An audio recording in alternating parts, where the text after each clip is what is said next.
Hindustan the world's largest democracy. यह केवल एक सिस्टम नहीं है, इट इज अ फीलिंग। इस महान देश में जहाँ हजारों डाइवर्सिटी है, सवाल ये है कि इस नेशन को चलाता कौन है? Who sets the vision? पिछले 8 दशकों से Indian politics like a battle ground. एक तरफ द पार्टी ऑफ लेगेसी, दूसरी तरफ the party of accent, the Congress, the BJP. दो अलग आइडियोलॉजी, दो अलग पाथ्स, लेकिन एक ही टारगेट था, द आम जनता का mandate. This is the story of India's great political rivalry, the Indian national Congress. It is not just a party, it is the history of modern India. 1885 में स्थापित, it was the voice of freedom. Pandit Jawaharlal Nehru की vision थी a non-aligned secular and socialist nation, और गंगा जामुनी तहजीब की foundation. आइए जानते हैं कि पंडित जवाहरलाल नेहरू आखिर क्यों पहले प्रधानमंत्री बने और कैसे, और क्यों वही बने, और कोई भी तो बन सकता था।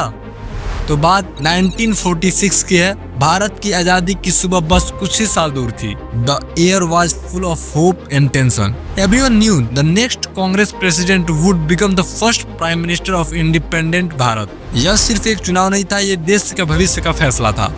दो बड़े नेता थे इस दौर में, पंडित जवाहरलाल नेहरू, एक करिश्माई और मॉडर्न सोच वाले नेता जो इंटरनेशनल स्टेज पर भारत का चेहरा भी थे, और दूसरे तरफ थे सरदार वल्लभ भाई पटेल, लौह पुरुष के नाम से जाने जाने वाले सख्त लेकिन ईमानदार नेता जिन्होंने कांग्रेस को मजबूती दी थी। इलेक्शन का तरीका एकदम साफ था। द प्रोविंशियल कांग्रेस कमेटीज को अपना उम्मीदवार चुनना था। हर पीसीसी का वोट बहुत मायने रखता था। जब नॉमिनेशन हुए, नतीजे हैरान करने वाले थे। सरदार पटेल को 12 प्रांतीय कमेटीज ने नामित किया था, 12 वोट्स, एक साफ जीत, और जवाहरलाल नेहरू 0 वोट्स। फिर भी कमेटी ने उनका नाम नहीं दिया। ऐसा लगा कि फैसला हो गया, but then 1 person changed everything. Mahatma Gandhi ji का मानना था कि आज़ादी के बाद के भारत के लिए और अंग्रेजों से बातचीत के लिए नेहरू का इंटरनेशनल अनुभव बहुत ज़्यादा जरूरी है। He believed Nehru could represent India better on the world stage. Gandhi ji ने सरदार पटेल से कहा कि वे अपना नाम वापस ले लें। Imagine that moment. पटेल, जिनके पास सबसे ज्यादा समर्थन था, अब अपनी उम्मीदवारी छोड़ने वाले थे। लेकिन पटेल ने क्या किया? The iron man showed his real strength, selfless sacrifice. उन्होंने गांधी जी की बात मानी और अपने महात्मा के लिए, देश की एकता के लिए अपना नाम वापस ले लिया। उसके बाद जवाहरलाल नेहरू निर्विरोध कांग्रेस अध्यक्ष चुने गए और इसी के साथ रास्ता साफ हो गया। 15 अगस्त 1947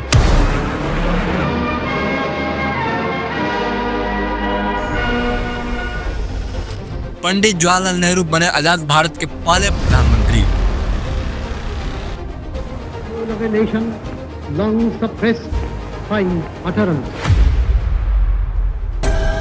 फिर उनके बाद आई Indira Gandhi. She redefined the meaning of power. उस दौर में कांग्रेस और सरकार में फर्क करना मुश्किल हो गया था। गरीबी हटाओ, this simple slogan connected straight to the heart of the common peoples. लेकिन इस पावर की कीमत भी चुकानी पड़ी थी, द इमरजेंसी, जिसने कांग्रेस की इमेज को तोड़ दिया और लोगों के मन में एक डर और दूरी पैदा की। 1990s तक आते आते इंडियन पॉलिटिक्स बदलने लगी। कांग्रेस ने इकोनॉमी खोली, लाइबरलाइजेशन और रिफॉर्म्स लाए, लेकिन पार्टी को अंदरूनी मतभेदों और रीजनल पार्टीज के उभरने की चुनौती मिली। आज सवाल है, can Congress reclaim it's lost identity? क्या सेकुलरिज्म और इंक्लूसिव ग्रोथ की विरासत आज की युवा पीढ़ी को फिर से जोड़ पाएगी?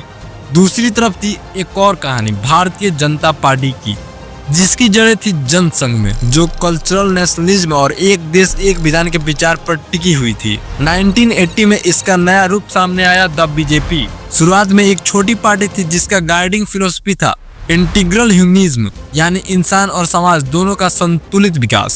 लेकिन देश को एक मजबूत राजनीतिक आवाज चाहिए थी। द राम जन्मभूमि मूवमेंट ने बीजेपी को एक डिस्टिंक्ट आइडेंटिटी दी और नेशनल लेवल पर पहुंचाया। 1984 में सिर्फ 2 सीटों से शुरू हुई यह यात्रा धीरे धीरे ऊंचाइयों पर पहुंची। अटल बिहारी वाजपेयी की लीडरशिप में बीजेपी ने साबित किया कि वो स्थिर और जिम्मेदार सरकार दे सकती है। उन्होंने इंफ्रास्ट्रक्चर और इकोनॉमिक रिफॉर्म पर जोर दिया और नारा दिया, इंडिया शाइनिंग। फिर आया 2014, एक complete political shift. Narendra Modi के चरिस्म और डेवलपमेंट एजेंडा ने बीजेपी को एक हिस्टोरिकल मेजोरिटी दिलाई। यहाँ हिंदुत्व और विकास का संगम दिखा। आज बीजेपी देश की सबसे बड़ी पॉलिटिकल ताकत है। उनकी पहचान है स्ट्रॉन्ग लीडरशिप, नेशनल सिक्योरिटी और ग्लोबल इमेज। उनकी चैलेंज है कैसे कल्चरल रूट्स को संभालते हुए एक मॉडर्न फास्ट ग्रोइंग इकोनॉमी को आगे बढ़ाया जाए। दोनों पार्टियों के रास्ते अलग हैं। कांग्रेस हमेशा लेफ्ट ऑफ सेंटर रही, वेलफेयर प्रोग्राम्स, गरीबों की मदद और राज्य की बड़ी भूमिका पर भरोसा। BJP right of centre, free market, cultural identity और एक मजबूत भारत पर जोर देती है। कांग्रेस का विजन है हर गरीब तक पहुंचना, बीजेपी का विजन है भारत को विश्व गुरु बनाना। एक सोशल जस्टिस पर केंद्रित है, दूसरी इकोनॉमिक स्ट्रेंथ पर। लेकिन डेमोक्रेसी में दोनों ही पार्टियों की जरूरत है। एक मजबूत कांग्रेस बीजेपी को अकाउंटेबल करती है और एक मजबूत बीजेपी कांग्रेस को रिन्वेंट होने पर मजबूर करती है। यही बैलेंस डेमोक्रेसी को जिंदा रखता है। अब पॉलिटिक्स सिर्फ दो पार्टियों तक सीमित नहीं है। आम आदमी पार्टी, टीएमके, डीएमके जैसे रीजनल ताकतें अब किंग मेकर्स बन चुकी हैं। इनकी वजह से नेशनल पार्टीज को और फ्लेक्सिबल होना पड़ता है, कोलिशन पॉलिटिक्स अपनानी पड़ती है। और आज का वोटर ही इज डिफरेंट। उसे न हिस्ट्री से मतलब है न लेगेसी से। उसे चाहिए जॉब्स, डिग्निटी और performance. He wants result, not promises. India की पॉलिटिकल कहानी लगातार बदलती रहती है। पावर शिफ्ट्स, लीडर्स चेंज, लेकिन डेमोक्रेसी की धड़कन कायम रहती है। कांग्रेस और बीजेपी दोनों ने बार बार खुद को बदलकर फिर से खड़े होकर दिखाया। यह पॉलिटिकल बैटल सिर्फ संघर्ष नहीं है, यह डेमोक्रेसी की आवाज है। क्योंकि आखिर में इस महान गणराज्य का सबसे बड़ा नेता, the ultimate boss, is the voters.